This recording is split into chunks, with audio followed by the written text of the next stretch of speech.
Okay, we are still in chapter 2. This part is the development of the brain. Neurobiology has helped us to understand the tremendous changes that take place in the human infant's brain, beginning before birth and continuing at a terrific rate through age 3. J. Madeline Nash, in a Time magazine article titled Fertile Minds, reminds us that, unlike a computer, the brain begins working before it is finished. The processes that begin before birth help propel the tremendous learning which occurs immediately after birth, and that's according to the article in 1997. It is to be noted that at birth, the infant's brain is the most undifferentiated organ in the body, whereas at the birth, the brain contains all the nerve cells it will ever have, which is roughly 100 billion. The wiring or how those cells are connected has yet to be established. The forming of synapses, an activity that until birth has been more or less spontaneous and genetically driven, is now driven by sensory experiences.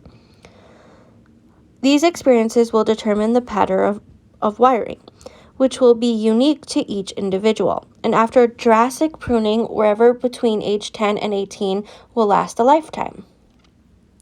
So, you know the phrase, practice makes perfect? The reason that people say that is exactly that, right? It is that our brains have a memory.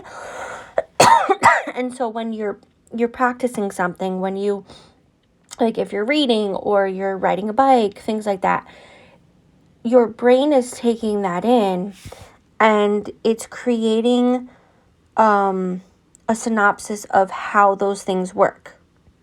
And so then as you continue, it continues to work in the same way. So like say something happens, right? So for example,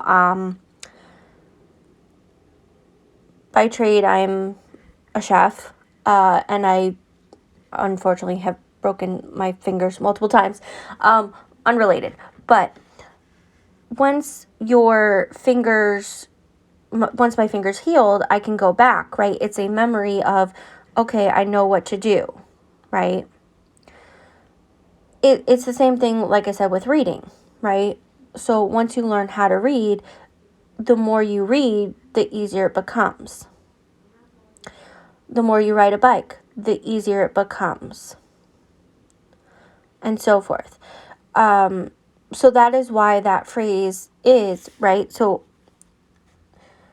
while we learn the most between ages 1 and 3, and like even with languages, I believe it's up to age 12 that they said it's easier to learn a second language or third language or whatever it may be.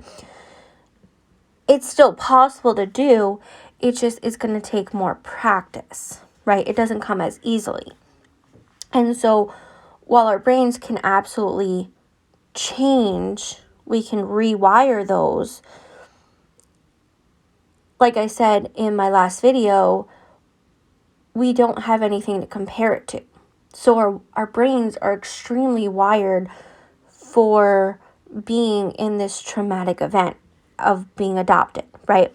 Of feeling unsafe, of feeling unloved, of feeling unwanted. Now, that's not to say that we aren't unloved or unwanted, because we absolutely are, or at least, if not by our biological, by our adoptive parents.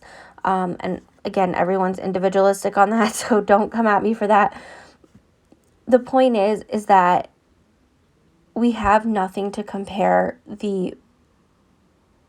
our pre-trauma brains, right? And so